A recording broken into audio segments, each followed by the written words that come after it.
The Legend of Zelda Tears of the Kingdom dropped recently, and for the most part, I enjoyed it. Having said that, the endgame did get pretty easy with upgraded armor and the ability to eat food whenever you like, and you know me, I'm not enjoying a game unless it's brutalizing me like American law enforcement. Because of this, and my need to kill time until the System Shock remake drops, I'm doing a challenge run based on an exceptionally loose understanding of DreamWorks' Puss in Boots movies, where I'll be playing through Tears of the Kingdom again, with several self-imposed restrictions. The first restriction is no cowardice. As Puss himself states, Puss in Boots is never not afraid! Except for the last movie where he spent pretty much all of it terrified, but we're not going to count that. So to emulate this concept of Puss's character, I'm not allowed to warp away from fights or other dangerous situations, like falling. The second restriction, no cheese, is pretty similar. Puss always fights fair, and as a result, so will I, which means no abusing mechanics that I couldn't possibly do in a real fight to gain an advantage. This means no eating or changing clothes mid-battle, although switching weapons is perfectly fine. The next restriction is probably the least immediately impactful, no English. Since Puss in Boots himself is Spanish, this means we will have to speak Spanish ourselves, and that means setting all the spoken voices in the game to Spanish dialogue. Perhaps somewhat fortunately, the actual text on the screen is locked to English, so I can't go all in, and this won't force me to rely on whatever I can recall from high school Spanish to navigate the game. And finally, 9 lives, the most important Puss in Boots concept. Just as Puss has 9 lives, so too will I. I can game over a maximum of 8 times during the entire run, but if I die for a 9th time, for whatever reason, the run is over and Ganondorf will officially rule Hyrule. This will force me to be very careful and use all the knowledge I gained from my initial playthrough to gain whatever advantages I can, as enemies hit very hard early on and I can't afford to lose too many chances on deaths from random encounters. The game opens with Link and Zelda exploring the underground of Hyrule Castle.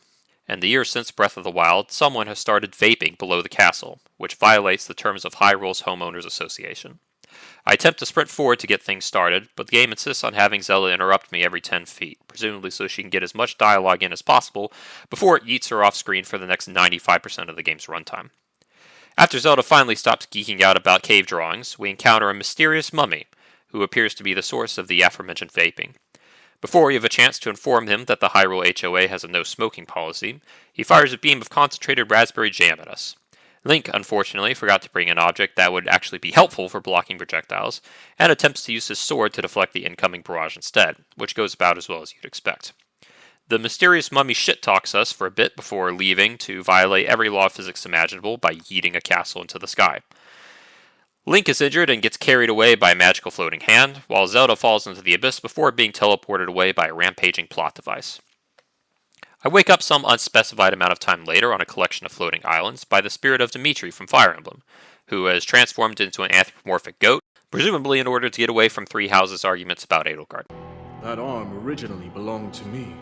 Dimitri tells me that he's performed impromptu arm surgery, and that with a broken sword and a wacky new arm, I have now officially become an honorary Devil May Cry protagonist. Unfortunately, I am stuck on this collection of islands and have to go beat 4 shrines in order to get down. This effectively serves as a substitute for the Great Plateau in this game, which in theory should be very easy, as it's a relatively low difficulty area that I've already played through once. The first shrine goes by pretty easily. However, tragedy strikes when my muscle memory from previous playthrough comes back to haunt me. I jump off a high ledge thinking I have the paraglider, only to realize mid-fall that I've not obtained this item yet, leaving me to splat helplessly into the concrete and costing me one of my lives before I'm even half an hour in. Clearly off to a great start. I take out my frustrations on a nearby Korok before wrapping up the final 3 shrines without incident, whereupon the game forcibly gives me a heart container.